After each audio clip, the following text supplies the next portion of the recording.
The next method used in model efficiency results is importance sampling.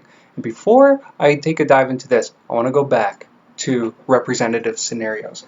This image I showed is a pretty crude drawing of the significance method that was used in representative scenarios. Importance sampling is to be continued, or trying to do like an upgrade on the significance method. And you have here like the list of scenarios. So this is a comparison of the significance method, and then this is importance sampling. And so you have the scenarios, and then it's picking like every nth scenario right here. And so this has 7 that they picked, and instead of doing all 21 scenarios, they only picked 7, and they gave those ones heavier weights. And then importance sampling asks the question like, hey, well, how about for the more important of the scenarios? Like, let's say I was really cared about like this tail right here. Instead of picking every nth there, let me pick all of the policies there and then less policies here. And so that's what it's doing. So it's picking every single policy there. And then right here, it's just picking like every nth. And then right here, it's like, this is not very important to me, like as much. So I'm just going to select all of these right there. Now, don't take my word for it on like, oh, these are not as important, I suppose. I guess I'm just getting everything academically mixed up there. But that's the general concept of what it's doing. It's saying, like, let me select all the scenarios on the ones that are the most important to me, and then let me group together and give like just a heavier weight on the ones that are less important. That way, I'll have less scenarios to run. Now, if you compare these two scenarios, the runtime is about the same. So it's still like using importance sampling versus not using any scenario sampling at all. It reduces it by a good amount. Your total model runtime. But the paper says like it's about the same as using significance method.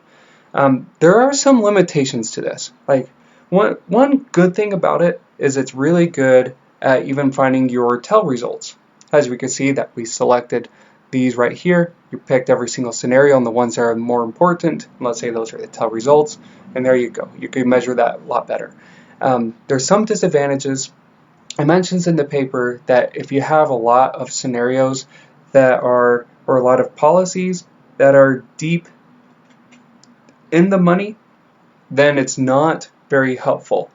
I could definitely see a critique question say, this would be good to use for even policies that almost all of them are in the money. And then you could say, no, that's false. All of the policies need to be basically out of the money for this to really work and to have minimal error. You have some other things in there too, like you have a little bit of a bias on what you select as your important ones, instead of just flat out saying like, oh, every nth one. The actuary is kind of hand-picking which ones are the most important. There might be some methodology that they use to do it, but it's not very well known in the actuarial industry, so it might be more questioned on like, hey, like how did you pick that, or what did you use any bias when you selected that? But other than that, overall, I think it's pretty much of an upgrade from this method right here. They also say before you can use this method of the importance sampling, you need to know that your cash flows, they match really well, and they have some other limitations I'm going to pull up. So this is in the reading right here. Let me pull this up.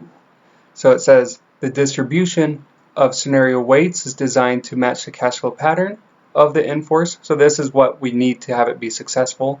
And then also the method used to rank the scenarios is well defined and closely correlated with the drivers of the cash flows.